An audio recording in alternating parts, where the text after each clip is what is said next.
I remember them talking about people who come from lines, right? So like you look at your parents on both sides as far as addiction is concerned. That can even be sugar addiction. It doesn't matter. Food addiction, sugar addiction.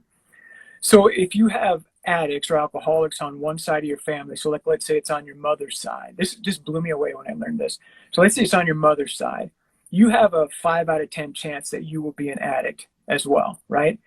If you have alcoholics or addicts on both sides, like on your father's side, in my case, as example, if you have it on both sides of your family, you have basically a 90 to 100% chance that you will be an addict. And I started thinking back then, going, oh my gosh, I don't think I've ever saw any of my dad's brothers without a beer in their hand, ever, when I was around them, right? So they were alcoholics. My mom, my grandfather on my mom's side, and my great uncle were all alcoholics. So I was doomed. And that's why, like I look back at that now, and that's why when I took those first 2 pain pills, they didn't do anything for me. Like I could feel it.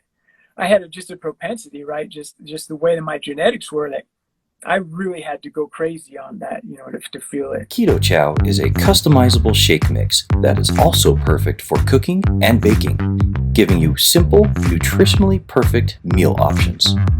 Keto Chow. Make keto easy. Discover your favorite flavor at jimmylovesketochow.com. Well, and we live in an escape society right now, Mike, where people, I just need to take the edge off. It's too much to handle, and especially everything happening in the world right now. We all could use one, but like you have to find other ways of managing, which is what you learned in your rehab experience. So tell us the culmination of how many Percocet and all that were you taking before you realized, holy crap, this is out of control? The most pills I took in a day, which were the hydrocodones or the Percocets, was 22 pills. Ooh. And I thought I was managing managing it well at the time. Wow. The doctor put me on, I was on fentanyl for a little bit, so I was on those patches. And I hated the fentanyl, man, Jimmy. I get serious anxiety. Like, it felt like if I would open up, especially at night, if I would open up my curtains, I would see demons like flying around. I was like crazy anxiety-wise with the fentanyl. So after 3 weeks, I basically just told my doctor, I was like, I don't want fentanyl anymore. It just does weird things to me. The one that I used the most, though, was methadone. I was on methadone for 5 years. And I was taking up to 8 pills or 8 to 10 pills a day of that methadone. They seemed to work the best because it didn't give me a buzz like hydrocodone, but it was long lasting. Well, it's kind of like any addiction. You start off and you get a buzz at a lower level, but at some point you need a little more and a little more and a little more. Let me tell you one quick story about hydrocodone. This is when I was writing Cholesterol Clarity. I was trying to show that if you clean up a lot of your mouth stuff, the heavy metals and infections, then you can see your blood cholesterol drop, and it did. But in here, I told a story about that. What I didn't tell is, in the midst of the recovery from all that surgery in my mouth, I was in a lot of pain. He's like, you're going to be in a little bit of pain. So he gave me a little script for hydrocodone. I think it was like 8 pills. And so I was in a lot of pain.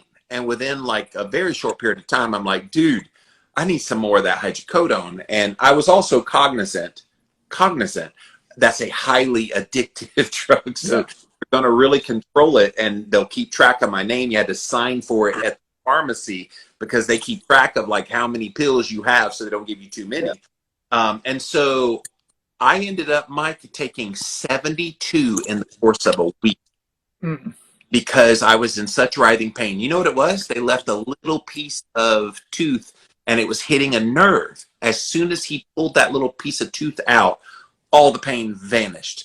I'm sitting there thinking, man, you put my lips through hell and back, and thank God I never got addicted to the hydrocodone. 72 in a week's not so bad. That's a lot, man. I think back to that, the pills that I took and the amount of pills I took. And when I look back at the methadone, taking even 10 to 12 of those a day or whatever, when I finally checked myself into rehab, Jimmy, this is the crazy thing too, and this is a whole nother podcast in itself. But before I checked myself into rehab, I had lost everything, right? So financially, I had my own company. I was getting sued by a competitor that didn't want competition.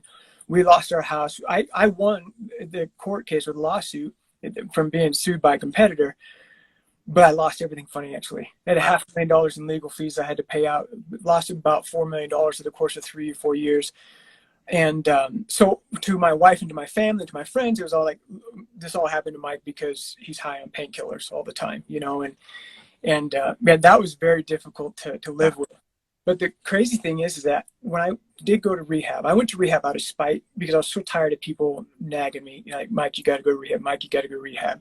My family had sent me down multiple times, and, you know, my kids were little at the time. You know, I think my oldest at the time was like 14 or 15. And they would sit me down to do an intervention, but they couldn't get it out. So they would say things like, well, Dad, what's your plans for the future? You know, and that kind of stuff. Rather than say, we love you, we want you to go to rehab, we're worried about you. And finally, my wife basically told me I couldn't come back in the house unless I went to rehab. So I was like, fine, whatever, I'll go to rehab. This is so stupid. And so I went to rehab.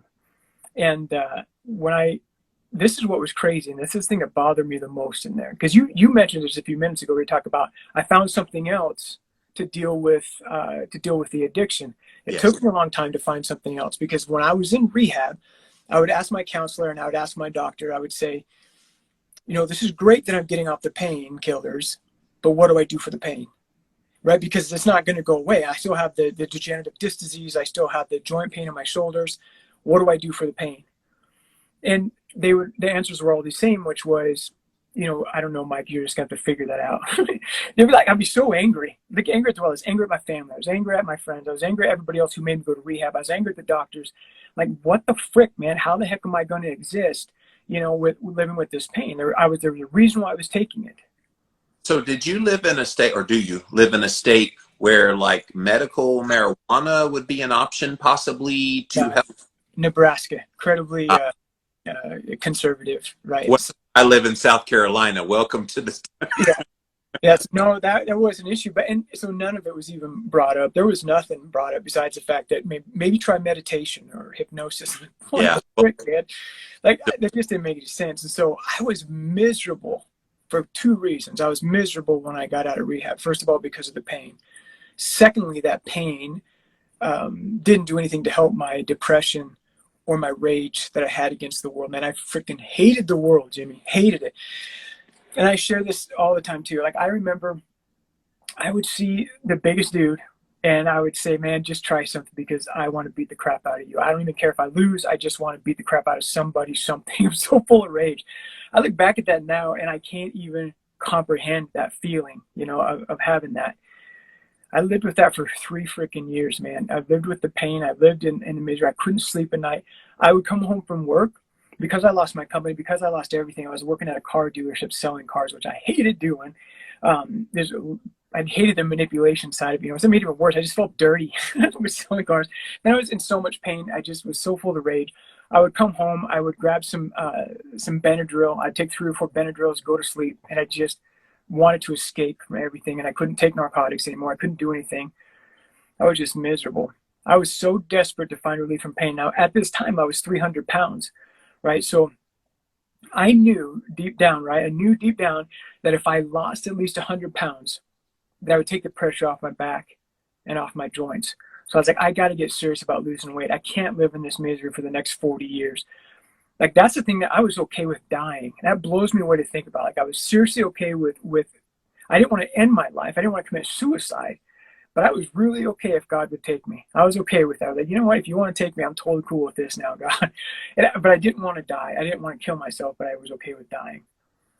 And so I came across intermittent fasting, right? So I was like, shoot, I can try to do that, right? I still don't understand I was an addict. So it's like, I can do intermittent fasting. I will try that. So I did the 16-hour fast, 8-hour window of eating. But I did set some really hard fast rules, right? Like, there's no way I'm eating after 6 o'clock at night. And I can eat once it turns 12:01 p.m., right? So I had that, I guess in this case it was a 6-hour window. Right. That was very difficult for the first 3 weeks, especially if you're a food addict, right? Trying to control yourself and not eat during that window. And there were times when I was working late that I would get home at 6:10, and I'm like, oh man, I'm so stinking hungry, but I didn't stop to get something to eat. I tried to make it home in time and didn't. but I stuck with it, man. I was like, no, I'm not going to eat. It's 6:01. I'm not going to eat. So I made it to the next day. So it kept getting easier and easier. And this is the craziest thing that happened. I lost probably about 30 pounds just doing intermittent fasting, just eating that way. I started fasting longer and longer, right? Because the fast started getting easier to do. But I started noticing after I'd make it about 24 or 25 hours that my pain would be very minimal in my back and my shoulders. Yes.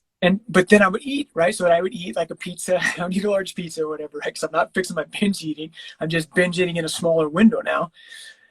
I would eat, and 2 hours later, I'd be freaking miserable again. My joints would hurt. My back would hurt. And so it took me a while to catch on and go, wait a minute.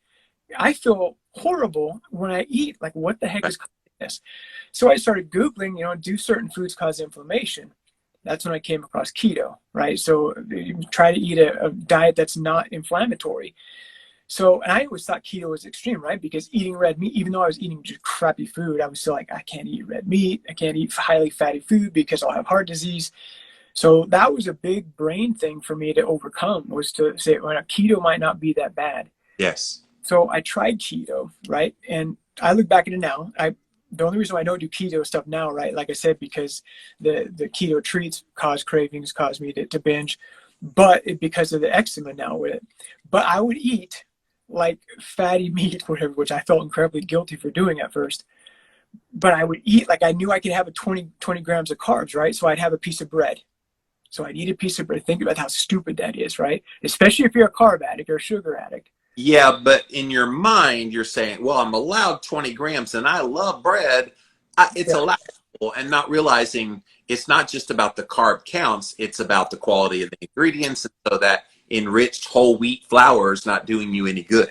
Yep. Yeah. So I would eat a piece of bread, and then I'd be just extremely hungry, like an hour, 2 hours later.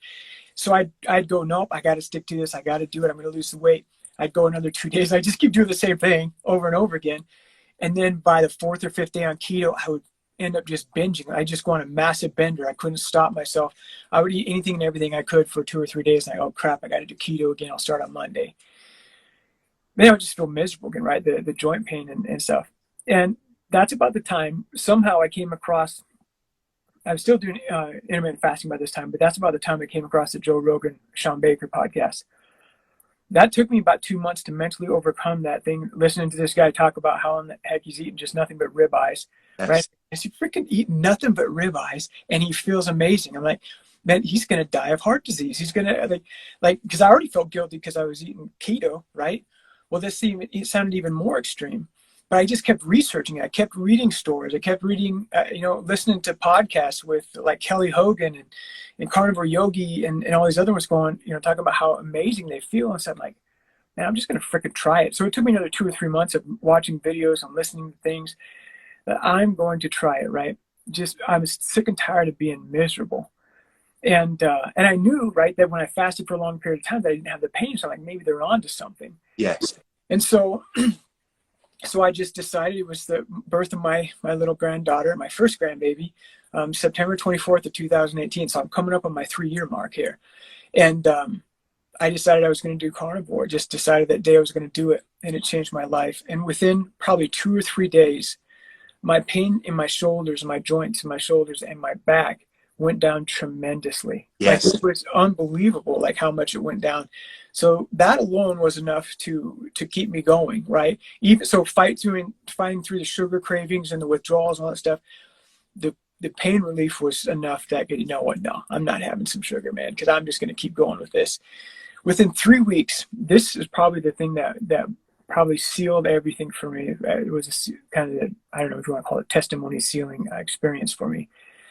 About 3 weeks to the day after I started, I was driving up to do a roof up in northern Nebraska, and I kept having these feelings. And I know it doesn't make any sense, and maybe it makes sense to you, but you're talking about like keto clarity and all these other kinds of things, right?